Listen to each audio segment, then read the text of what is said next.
বিবাহ বার্ষিকীটা আসলে আমাদের জন্য খুব স্পেশাল একটা দিন। তো সেই দিন আমি কি কি রান্না করলাম বরের পছন্দে সেটা দেখতে হলে পুরো ভিডিওটা দেখতে থাকুন। আর সারাটা দিন আমি কি করলাম গেলাম।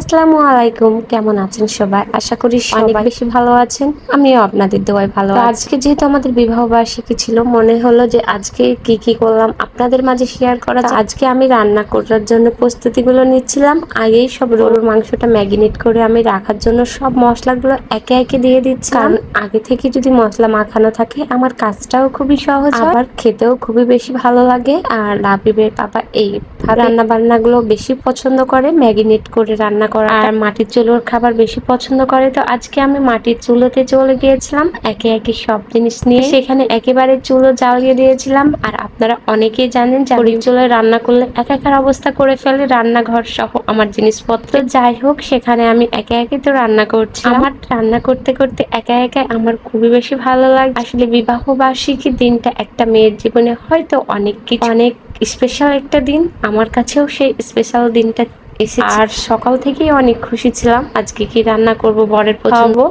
তাই ভাবছিলাম খুবই ভালো লাগছে যে এই তো সেদিন এই যে ছোট্ট একটা মেয়ে আমি বউ সেজে আসলাম। আসলে আমার বিয়ের সময় আমার বয়সটা অনেক বেশি কম ছিল, এখন অনেকটা বড় মানুষ হয়ে গিয়ে তার সঙ্গে আমি একটা রাজপুত্রের মা হয়ে আমাদের ভালোবাসা স্বরূপ আল্লাহ হয়তো তাকে আমাদের পাঠিয়েছে। আল্লাহ তার নেক হায়াত দান করুক। পুত্রকে ছাড়া তো আমি এখন কিছুই বুঝি না। তো রান্না করতে করতে দেখুন আমার রোস্টটাতে এদিকে লেগে গিয়েছিল, এই জন্য একটু মনে হচ্ছে যে কালো হয়ে গিয়েছিল। তো কি আর করা, চুলাতে রান্না করলে তো একটা না একটা মিস্টেক করি, কিছুই করার নেই।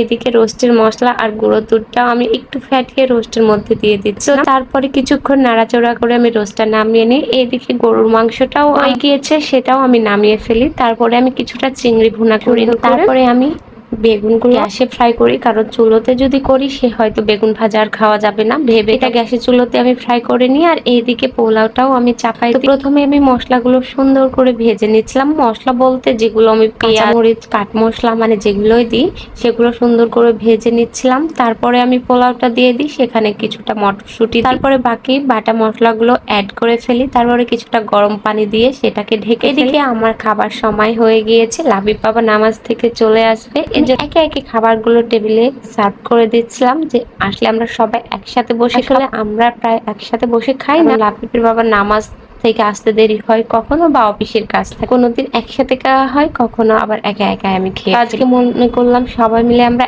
একসাথে খাবো, যদিও বা হয়তো ভিডিওটা। যাই হোক, সেদিনটা আমার জন্য সত্যি অনেক স্পেশাল ছিল। আর আমরা বাইরে কোথাও যাই না, সেই দিনটা আমরা বাসায় থাকি, বাসায় নিজেদের সময় দিই, বাসায় রান্না বান্না করে খাওয়া দাওয়া। এজন্য আমি এই জিনিসটা বেশি উপভোগ করি। এদিকে তো লাবিব ভাবুকে বলছিলাম আমার রান্না কেমন হয়েছে আব্বু তুমি বলো। তার তো পছন্দ সব থেকে চিংড়ি, তো সে চিংড়িটাই বারবার খাচ্ছিল আর বলছিল আম্মু অনেক বেশি ভালো। লাবিবের বাবাও বলছিল মাশাআল্লাহ তোমার রান্না সত্যি অনেক সুন্দর হয়েছে। চুলার রান্না এমনিতেই অনেক সুন্দর হয়।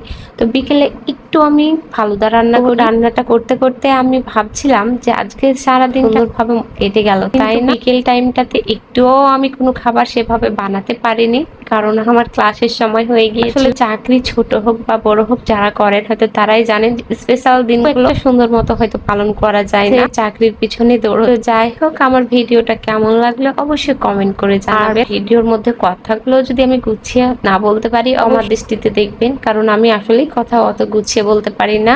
আল্লাহ হাফিজ।